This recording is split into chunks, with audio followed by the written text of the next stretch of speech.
Hey everyone, Spider-Man 1991 here, and my computer is still out of commission.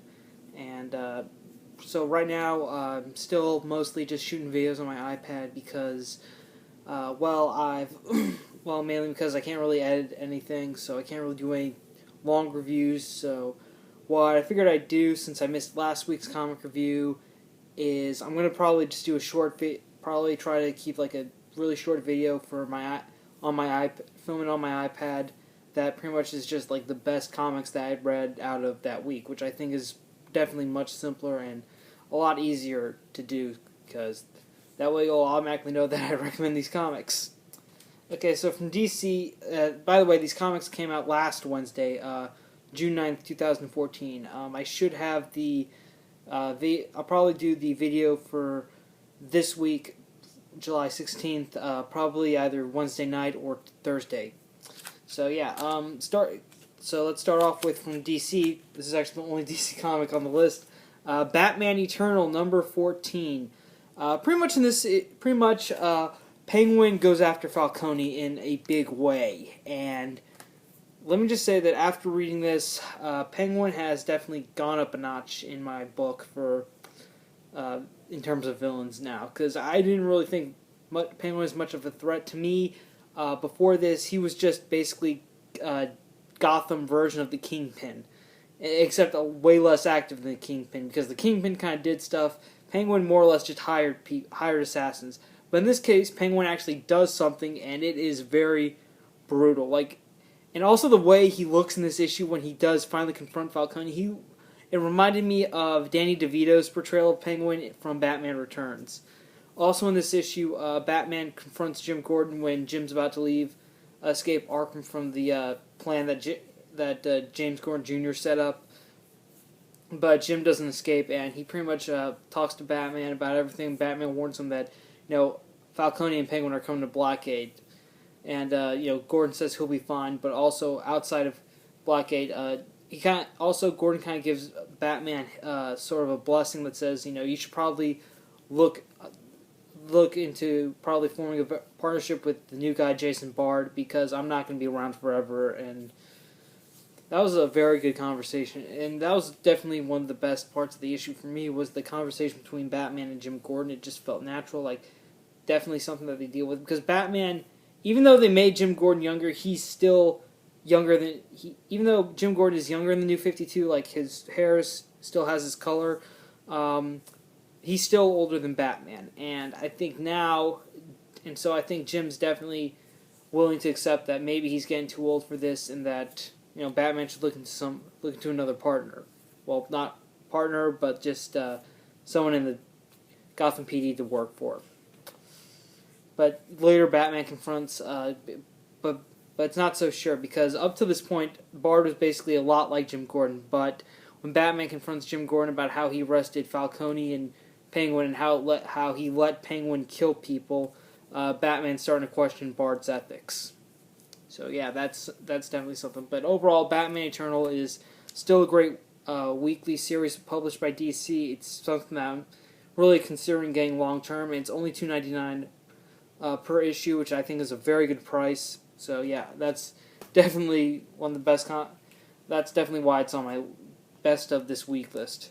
Next up, another book that I love, Amazing Spider-Man issue 1.3. This is part 3 of Learning to Crawl, and this is actually a very well done idea that they decided to do for the Amazing Spider-Man relaunch. Basically, Learning to Crawl is a more in-depth look at. Well, I don't want to say in depth. It's more of something that looks in between It's something that looks in what happened in between the early issues of Amazing Spider-Man, like the very early issues when Peter first got bit by the radioactive spider and got his powers. And I love the way these issues are done, because the artwork in the issue looks a lot like the comic books from the Silver Age, and also they do reference actual events that happened in the early Spider-Man days, so you know when this is taking place. Like, for example, in this one, the events of this issue take place immediately after issue 2, which was Spider-Man's first battle with the Vulture, and Peter ends up using the anti-magnetic inverter that he created to to shut down the Vulture's flight suit. He actually enters that in the science fair that he's competing in to win a scholarship, which is really funny. Also, he does have to deal with Clash again, but also when he fights Clash, Aunt May gets hurt, and Aunt May pretty much at this point still thinks of Spider-Man as a menace, and so that's something Peter has to deal with early on and stuff. Not just hatred from J. Jonah Jameson, but also how much his own aunt hates Spider-Man, even though he's trying to use Spider-Man for something good. I thought that was something great. But yeah, the .1 issues for Amazing Spider-Man, they're not necessary. You don't have to pick them up, but it is something extra that I think a lot of Spider-Man fans would really enjoy from it. All right, next up, continuing Marvel's trend. This is something that I think is very well done. Daredevil issue number 5. This issue pretty much explains how Matt Murdock faked Foggy Nelson's death, and the way it worked, and is just a very well written issue that really shows how good of a friend Matt is to Foggy. Because basically in the issue, Matt and Foggy are talking about how Matt's probably going to move to San Francisco, and Foggy should come with him. But Matt wants to fake Foggy's death to make sure that no one goes after him now that Matt's identity as Daredevil is public knowledge. So basically, they're thinking about faking his death, and Foggy's a little apprehensive about it because he feels like, even if he dies, no one's going to remember him, and it's no big deal. And suddenly, though, they get attacked by a new villain who's using the Leapfrog alias, and eventually, though, Matt pretty much figures out a way for Foggy to sort of, and the new Leapfrog uses this sort of mech suit, and the way Matt sets it up is after he catches the new Leapfrog, he asks Foggy to basically take the suit, and because the suit has a bomb in it, and is to basically take the suit and pilot it himself away to get up in the air as far away so it's not going to harm people. So Foggy does that, and when he does, though, it blows up, and everyone thinks Foggy Nelson died, but Foggy was saved because Matt told Hank Pym their whole plan, and he was able to save Foggy because Hank was actually inside Foggy's body doing some invasive treatment for Foggy's cancer. I mean, he didn't cure Foggy, but he did sort of help him in a way. And so basically, Hank Pym heard Matt announcing the plan to Foggy, and so Hank kind of got the message like, okay, I know what to do. And so they fake Foggy's death, and afterwards, Foggy just gets like a big hero's funeral. Like there's things in the paper saying Franklin Foggy Nelson dies a hero and stuff. And the whole issue is narrated by Foggy, and by the end of it, when he's finished telling his story, he's like, I am so grateful to have a friend like Matt Murdock. And so this was definitely one of the best issues of Daredevil. It's definitely these moments that I think really makes Mark Waid's run on the Daredevil series memorable because of how much he's able to show how strong the friendship between Daredevil, Matt Murdock, and Foggy Nelson is. And especially now that Foggy's going through this difficult time of having cancer and also having to fake being dead. So I think that's great. I really think Mark Waid does a good job in this issue, showing how strong a bond between these two characters are. Overall, if you are a Daredevil fan, you should definitely check out this issue. And if you haven't read Daredevil and you're not sure, pick up this issue because I guarantee you are going to want to read more of this series after you read this. Okay, and the last issue that I have here is something that I bought. Well, it was kind of I heard about it and I decided to add it just to give issue 1 a try, and I loved it a lot. I immediately added it to my pull list to get the next couple of issues. Spider-Man 2099, number 1. This issue is written by the writer of the first Spider-Man 2099 series, Peter David, who's also writing X-Factor right now, and he does an amazing job in this issue. It's basically we do get some setup about I think what the long-term plan might be for the book, but it's mostly just Spider-Man 2099, aka Miguel O'Hara, pretty much living in the 21st century now. Also, he's pretty much buying a new apartment, working at Alchemax to make sure that to kind of keep an eye on things, to make sure he doesn't script the time stream, while also an agent from a time traveling organization in 2211 goes back in time to find Spider-Man 2099 and kill him.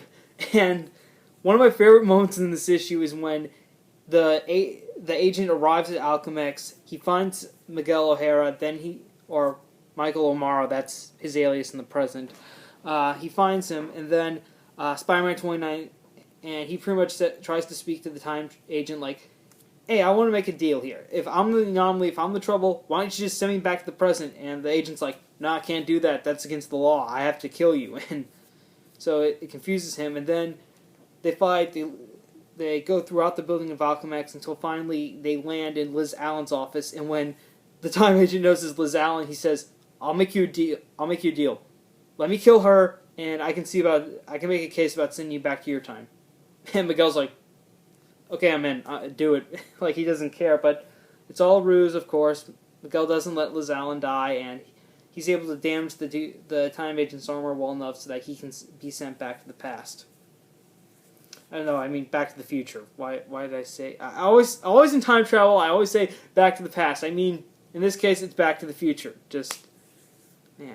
Anyways, and then after Spider-Man 2099 leaves, Liz Allen speaks to her assistant asking if there were any windows broken into, and her assistant says no. So now Liz Allen knows that the Spider-Man of 2099 is actually an employee of Alchemax, and so now she wants to figure out who he is so that she can get him to work for him. I mean, work for her. Pronouns. But yeah, overall, this issue was very entertaining. I really liked the dialogue between the characters. I liked the way Peter David wrote Miguel's voice for like his own inner monologues, and also when he's speaking to characters. I thought it was great. Overall, Spider-Man 2099 is back, however, he's in the present. But I think that makes very good idea for stories because he does have an advantage of knowing when future events are going to happen, such as when we see him buying his apartment. He says that he came into some money by winning the lottery, and he offhandedly mentions as kind of a joke, which we the readers know that's true, that he used his digital assistant to look up the winning lottery numbers a day early so that he could pretty much get the money. So yeah, so stuff like that. That's, I think, what we might see. Overall, this is a funny series. This is definitely a very entertaining series. It's got humor. It's got lots of action, which I credit to the artist for this issue. Overall, so really, Spider-Man 2099, it really surprised me, and like Legendary Star-Lord #1, I immediately enjoyed it. I immediately fell in love with the series. That I just decided to make plans to get the next couple of issues. So yeah, this is definitely something you want to check out, especially if you enjoyed Spider-Man 2099's appearances from the Superior Spider-Man series. So yeah, okay, that's it for me. Thanks again for watching. I hope everyone is okay with me doing these best of videos, because I think it's better this way, because right now I can't really edit anything that much. So I'm just going to try to do best of comic book videos and try to cut down, make them a little shorter, I guess. So yeah, again, thank you for watching. I should hopefully have a solution to the computer problem soon. I really hope so. But again, thank you for watching. Thank you for sticking with me. I'm Spider-Man 1991 again. Thanks. See you later.